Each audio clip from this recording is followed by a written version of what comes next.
क्या हो जब इस दुनिया को बनाने वाला ही पाप करे? क्या हो जब जिसने इस पूरे यूनिवर्स को क्रिएट किया, जिसने शास्त्र दिए, वो शास्त्र विरुद्ध कार्य करे? आज हम इस सृष्टि के रचयिता ब्रह्मा जी के पाप के बारे में बात करने वाले हैं, उनकी गलती के बारे में बात करने वाले हैं, जिसके कारण आज भी लोग उन पे सवाल उठाते हैं और वो पूजा से वर्जित हो गए। एक ऐसी गलती जिसके कारण जो सनातन विरोधी हैं वो आज भी सनातन के खिलाफ बोलते हैं कि यार तुम्हारे धर्म ग्रंथ में इतनी बेकार बातें भी लिखी हुई हैं। और कहीं ना कहीं ये उन लोगों की भी गलती रही है जिन्होंने ठेका उठा रखा था, है ना, लोगों को उपदेश देने का, वेद पुराण का कथावाचक बनने बैठे थे। वो सही तरीके से ब्रह्मा जी के जो करेक्टर है उनको प्रेजेंट कर ही नहीं पाए, उनके साथ जस्टिफाइड कर ही नहीं पाए। उनके साथ बहुत अत्याचार किया, उस कैरेक्टर के साथ जो लिखा उसके साथ बहुत अत्याचार किया। डिटेल में समझते हैं, अंत तक जरूर बने रहना इस वीडियो में, तब आपको डिटेल में समझ में आएगा। और इस चैनल पे पहली बार आए तो सब्सक्राइब जरूर कर लेना। ब्रह्मा जी के जो पाप हैं उनमें अलग अलग पुराण में अलग अलग वर्णित है। जैसे अगर हम बात करते हैं कि कौन से पाप है, तो एक नॉर्मल, जैसे मैंने बताया था अपनी पिछली वीडियो में कि कैसे ब्रह्मा जी ने झूठ बोला, है ना, वो जो स्तंभ था, वो जो शिवलिंग था, उसका ओर छोर वो नहीं ढूंढ पाए थे। फिर दूसरा पाप उनका ये होता है कि जब वो सृष्टि रच रहे थे तो उनमें अहंकार आ गया, उन्होंने खुद को ब्रह्मा से ब्रह्म समझ लिया, तो वो भी उनका एक बहुत बड़ा पाप माना जाता है। अच्छा, ये तो मनुष्य की प्रवृत्ति होती है ना, तो क्या ये देवताओं के अंदर भी होती है और सृष्टि रचयिता में भी होगी? ऐसा पॉसिबल है? चलिए इसके बारे में लास्ट में बात करेंगे। आज हम सबसे बड़े पाप के बारे में बात करते हैं। ब्रह्म वैवर्त पुराण में और पद्म पुराण में एक उल्लेख आता है कि जब ब्रह्मा जी ने जब सृष्टि की रचना स्टार्ट करी तो उन्होंने अपने अंश से एक पुत्री को जन्म दिया जिसका नाम था शतरूपा, जो आगे जाके सरस्वती बनी, है ना। अब शतरूपा इतनी ज्यादा सुंदर थी, इतनी ज्यादा सुंदर थी कि वो उनसे मोहित हो गए थे ब्रह्मा जी। तो जब शतरूपा उनके चारों ओर घूम रही थी ना, उस समय ब्रह्मा जी की जो निगाहें थी वो शतरूपा के ऊपर ही थी, और जिस जिस जगह शतरूपा जा रही थी वहां पर ब्रह्मा जी के मुख निकल रहे थे। तभी कहा जाता है कि उनके चार मुख निकले चारों दिशाओं में देखने के लिए। फिर जब शतरूपा जो होती है, जब वो ऊपर जाती है तो ब्रह्मा जी का एक जो पांचवा मुख है वो ऊपर की तरफ निकल जाता है उनको देखने के लिए। ये दृश्य देख के भगवान शिव क्रोधित होते हैं और उनका जो पांचवा जो सर है वो काट देते हैं, जो पूरी तरीके से वासना से भरा हुआ था। वहीं भागवत पुराण और विष्णु पुराण में भी इसका पूरा उल्लेख आता है कि कैसे ब्रह्मा जी ने अपनी ही पुत्री से विवाह करने की चेष्टा की, और इसके विरोध में जो ऋषि और देवता थे उन्होंने काफी विरोध किया इस बात का कि आपको ऐसा नहीं करना चाहिए, ये शास्त्र विरुद्ध है और पितृ धर्म के विरुद्ध है ये, है ना। और इस कारण जब वो नहीं माने तो उनको ये ऋषियों ने श्राप दिया कि आपकी पूजा इस संसार में कहीं नहीं होगी, आप पूजने योग्य नहीं है, जो कि आप सृष्टि रचयिता है, इस कारण एक ही स्थान आपको दिया जाता है जो आज के समय में राजस्थान में पुष्कर के अंदर है। तो ऐसी कथाएं आती हैं। शिव पुराण में भी एक कथा आती है जिसके अंदर ये उल्लेख आता है कि कैसे भगवान शिव का जो शिवलिंग था उसका ओर छोर ब्रह्मा जी नहीं ढूंढ पाए थे, है ना। इस कारण उनको ये श्राप मिला कि उनकी पूजा नहीं होगी, वो अहंकारी थे, उन्होंने झूठ बोला। तो ऐसे हर एक पुराण में अलग अलग वर्णित है। ब्रह्म वैवर्त पुराण, पद्म पुराण, भागवत पुराण, विष्णु पुराण, इनमें जो कथा है वो लगभग लगभग सिमिलर है, और शिव पुराण में जो कथा है वो बहुत ज्यादा अलग है। तो अब आप समझो कि ऐसा हुआ, इस कारण क्या होता है कि आज जो भी सनातन विरोधी है वो ये तुरंत बोलता है कि यार ब्रह्मा जी ने इतना गलत किया कि अपनी पुत्री से विवाह किया, शत्रुपा से विवाह किया, जो आगे चल के सरस्वती बनी है। तो ये आपके ग्रंथ में इतनी गलत गलत बातें लिखी हुई है, लेकिन आप इसके बारे में क्यों नहीं बोलते? तो अब आपको डीपली समझना पड़ेगा कि आखिर ये हुआ क्या और क्यों हुआ। तो सबसे पहले हम लोक कथाओं की बात करते हैं।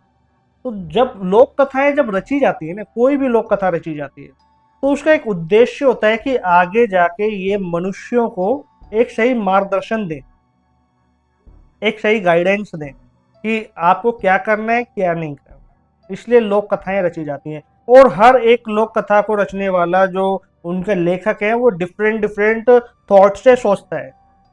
जैसे अब एग्जाम्पल के लिए बताऊं, मैं आपको कोई वीडियो बना रहा हूं, जो आप ये मेरी वीडियो देख रहे हो, अब मेरे थॉट्स बिल्कुल अलग हैं, बात करने का तरीका अलग है, विचार अलग है। और वहीं आप किसी दूसरे चैनल पे जाके किसी की वीडियो देखोगे तो वो सारे पाप गिना देगा कि ब्रह्मा जी ने ये गलती की, ये गलती की, ये गलती की, है ना। कहीं दूसरी जगह जाओगे तो वो पूरी तरीके से पॉजिटिव हो जाएगा कि नहीं, ब्रह्मा जी ने कोई गलती नहीं की, है ना, और ऐसा है वैसा है, बहुत तरह की बातें उनमें बता दी जाती है। लेकिन आज हम जिन पुराणों की बात कर रहे हैं ये बहुत प्रमुख पुराण है। पद्म पुराण, ब्रह्मवैवर्त पुराण, भागवत पुराण, विष्णु पुराण, ये बहुत प्रचलित है।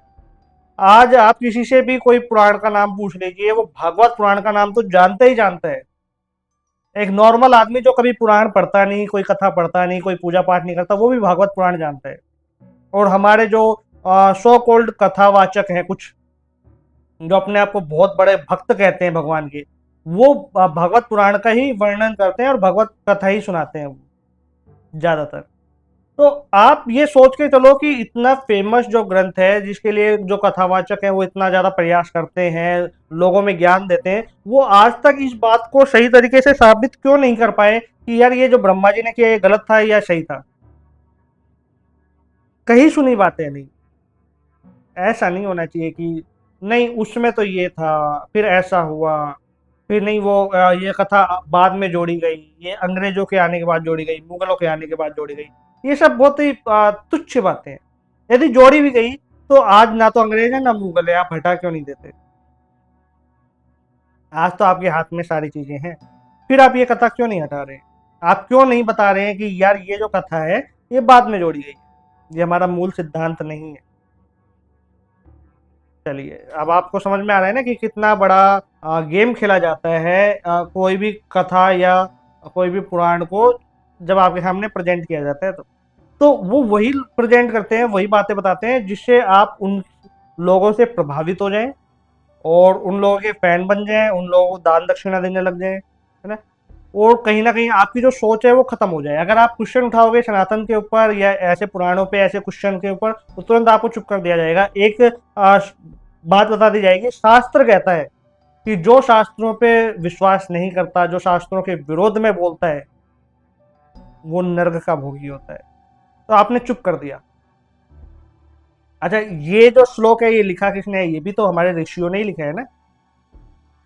अब ये फालतू की बातें छोड़ो कि ऊपर से आकाश से वो पुस्तकें आई हैं, आकाश से वेद आए हैं और फिर ये लिखा गया, नहीं। ये आप लोग भी जानते हैं और आज का जो नया यूथ है वो इस बात को समझता है। कोई भी पुस्तक ऊपर से आसमान से नहीं आई है, यही लिखी गई है, परमहंसों ने लिखी है, बड़े ऋषियों ने लिखी है। कुछ पुस्तकें ऐसी है जो नालायक लोगों ने भी लिखी है, लेकिन जैसे उपनिषद है, उपनिषद उन लोगों ने लिखे हैं जो परमहंस थे, जो हमारे ऋषि थे, जो आदरणीय थे। लेकिन कुछ ऐसे स्मृतियां हैं, कुछ कथाएं हैं जो नालायक लोगों ने लिखी है, जिनका ज्ञान काफी कम था, काफी कम था। तो ये जो ब्रह्मवैवर्त पुराण में, पद्म पुराण में या भागवत पुराण के अंदर ये जो उल्लेख आता है ब्रह्मा जी की कथा के ऊपर, इसको आप संक्षेप में समझो कि ये कहना क्या चाह रहे हैं। सृष्टि की रचना हुई। अब मैं देखो एक एक बात का आपको क्लियर जवाब देता हूं। जब सृष्टि की रचना हुई, सृष्टि की रचना के समय में ब्रह्मा जी को यह विचार आया कि मुझे इस सृष्टि को रचाना है और मुझे एक साथी की आवश्यकता है। तो उन्होंने शतरूपा को प्रकट किया। तो प्रकट किया तो पुत्री हो गई। पहली बात, जब सृष्टि की रचना ही हो गई थी तो ब्रह्मा जी ने शतरूपा को क्यों प्रकट किया? दूसरी बात, अगर हम कहें कि ब्रह्मा जी और सरस्वती ने या हम शतरूपा की बात करें, शतरूपा ने मिलकर इस संसार को बनाया, या जो मानस पुत्र थे, देवता थे, ऋषि थे, वो आए, तो जब ब्रह्मा जी शतरूपा के ऊपर मोहित थे तो उस समय वो ऋषि और देवताओं ने वो चीज कैसे देख ली? कैसे उनको ये कह दिया कि आप पूजा के योग्य? तो कहीं ना कहीं उन्हीं की बात उन्हीं को ही काटती है ना। अब आपको मैं डीपली समझाता हूं एक्चुअली में बात है क्या। बात यह है कि इस कथा का संदर्भ ये है कि आप जब किसी के प्रति मोहित और ज्यादा वासनाग्रस्त हो जाते हैं तो आपका विनाश निश्चित है। फिर चाहे वो आपसे ही क्रिएट करा हुआ कुछ क्यों ना हो, चाहे उस पर आपका पूर्ण अधिकार ही क्यों ना हो, लेकिन यदि आपकी दृष्टि और आपके विचार उसके प्रति बदल जाते हैं तो यकीन मानिए आपका सर्वनाश निश्चित है। आपको समझ में आ रहा है? नाउ एग्जाम्पल, एआई हमने बनाया, इंसानों ने बनाया ना। अब उस एआई से यदि कोई भी ऐसा कार्य करवाया जाए जो समाज के नियमों के विरुद्ध है या इंसानियत के विरुद्ध है, समाज के नियम तो छोड़ दो, इंसानियत के विरुद्ध है, प्रकृति के नियमों के खिलाफ है, तो कहीं ना कहीं वो एआई उनका भी सर्वनाश कर देगा जो उन्हें ये आदेश दे रहा है।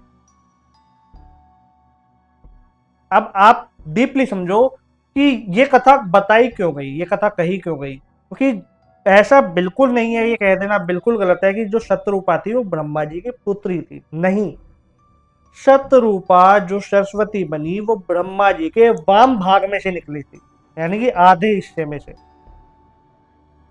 तो जब वो आधे हिस्से में से निकलती हैं तो क्या होते हैं? अर्धांगनी होती हैं। तो इसका मतलब वो उनकी पुत्री नहीं, उनकी पत्नी ही थी। एक ब्रह्म तीन गुणों में जब बंटता है ना, रजगुण, सतगुण और तमगुण, ब्रह्मा विष्णु महेश में, तो वही ब्रह्म उनकी शक्ति के रूप में भी तो बटेगा। समझ में आ रहा है? भाई ब्रह्मा विष्णु महेश के रूप में बट गए तो उनकी शक्ति के रूप में वो नहीं बटेंगे क्या? तीन गुणों में बट गए, रजगुण, सतगुण, तमोगुण, तो उन रजगुण, सतगुण और तमोगुण की शक्ति, ऊर्जा, एनर्जी, विज्ञान की भाषा में कहा जाए तो वो उनमें भी तो बटेंगे ना, वही ब्रह्म। तो इसी प्रकार से ब्रह्मा जी के साथ सरस्वती उनके वाम भाग में है, भगवान विष्णु के साथ लक्ष्मी उनके वाम भाग में है, और भोलेनाथ के साथ देवी माता जो है वो उनके वाम भाग में है, पार्वती मैया। तो ये इनकी अर्धांगनी है। तो सबसे पहले सबसे बड़ी गलती तो यही है कि हम लोगों ने आज तक यही समझा यार ब्रह्मा जी ने अपनी ही पुत्री से विवाह किया। सबसे बड़ी गलती। जब तक आप अपने ग्रंथों को, अपने पुराणों को डीपली नहीं समझेंगे, आध्यात्मिकता से नहीं समझेंगे, तब तक आपको कुछ समझ में नहीं आने वाला। तब तक लोग तो सवाल उठाएंगे, सबसे पहले तो आप ही सवाल उठा देंगे कि ये गलत क्यों है, इसमें ऐसा क्यों बोला गया, इसमें वैसा क्यों बोला गया। और ये जो बात मैंने आपको बताई है ना, यकीन मानिए आज तक किसी ने नहीं बताई। जितने बड़े बड़े ये कथावाचक बैठे हुए हैं, जितने बड़े बड़े कथावाचक बैठे हुए हैं, जो अपने आप को बहुत ही परमहंस समझते हैं, जो कहते हैं कि हम तो साक्षात भगवान का ही अवतार हैं, या हम भगवान से साक्षात बात करते हैं, वार्तालाप करते हैं। आशा कर रहा हूं आपको ये चीज समझ में आई होगी।